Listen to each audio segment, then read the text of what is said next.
Hello, this is Anthony with Got the Controls. Today we'll be um, talking about an interesting application in CVM.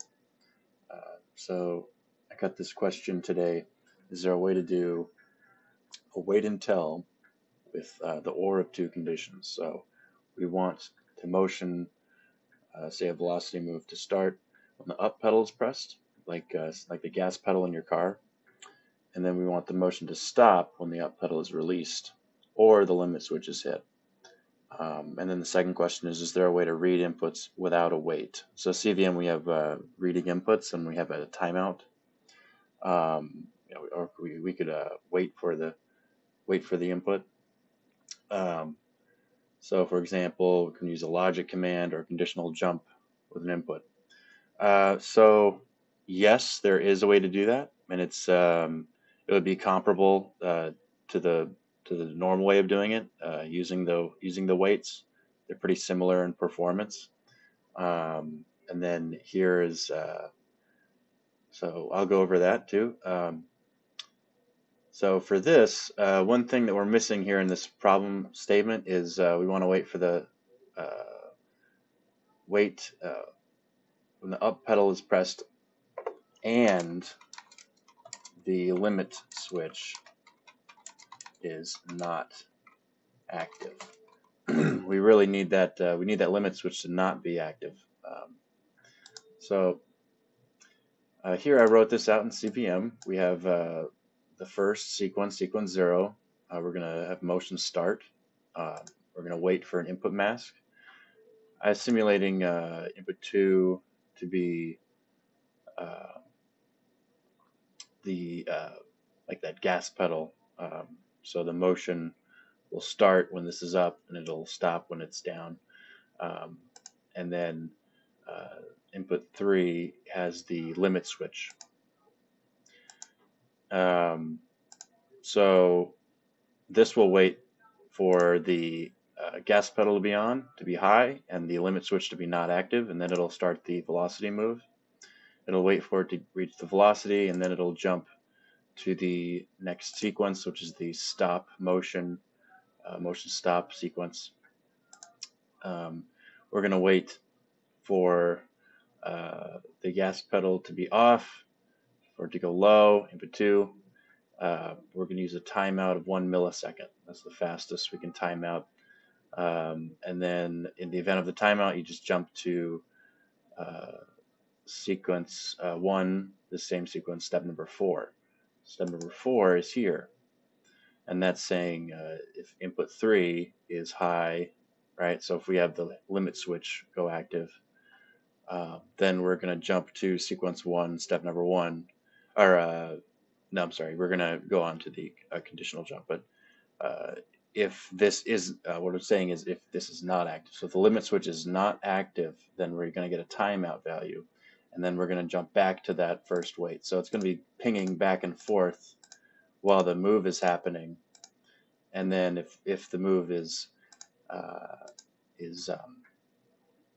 if the either one of those, the limit switch is active or the input 2 goes low, then we'll jump to sequence 1, step number 2, which is setting the velocity to 0, so stopping the move.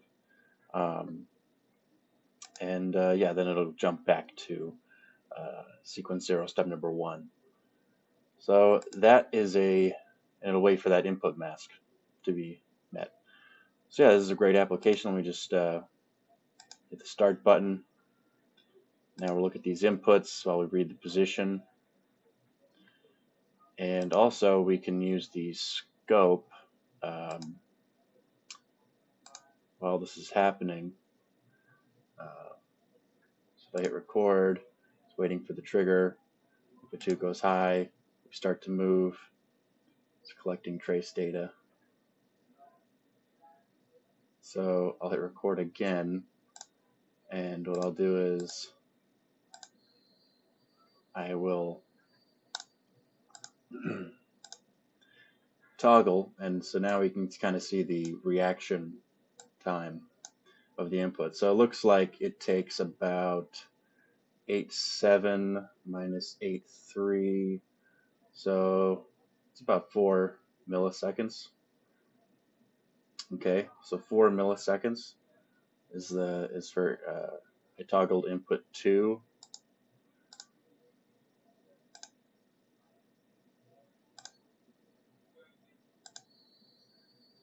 And then I just toggled input 3, so that's like the limit switch. I did the record button.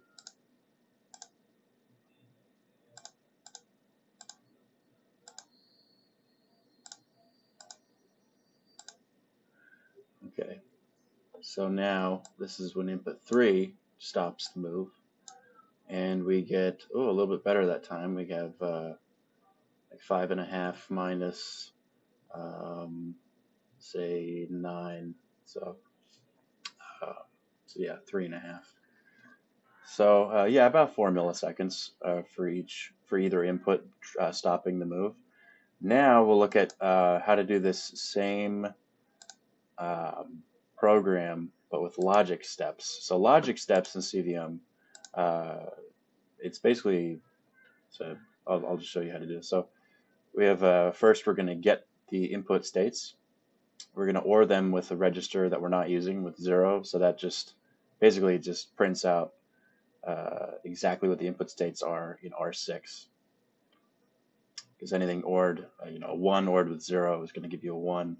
0 ORed with 0 is 0. So I'll just give you the exact result with A6.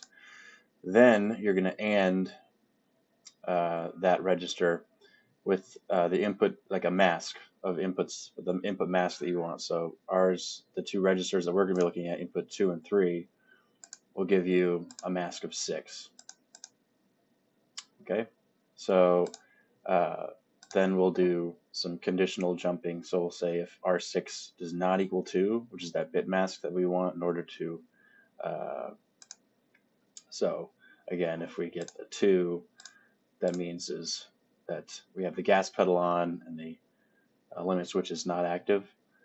Then we will jump to sequence 0, step number 1.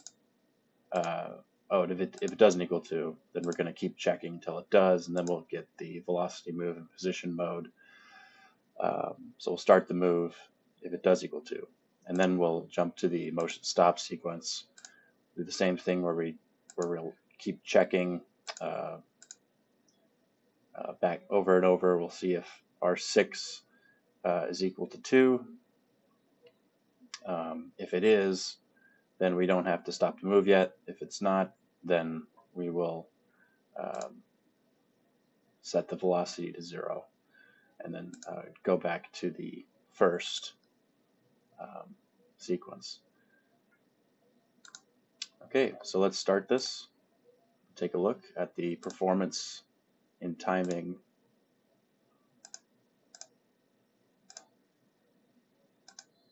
Oh, wait, I have to record. Okay, so I toggled input 2. Let's see here, the performances. This looks to be, let's see if I can zoom in a little more. This looks like it's 1.5 to 8.5. So that's about 3 milliseconds. So that's pretty good. Now we'll do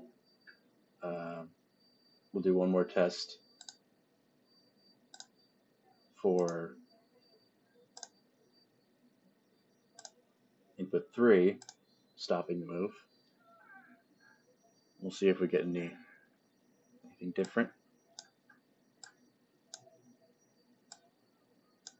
And it looks like we've got about 3 milliseconds there as well. So yeah, they're both pretty much, they're both similar in timing, but they both can do the same thing.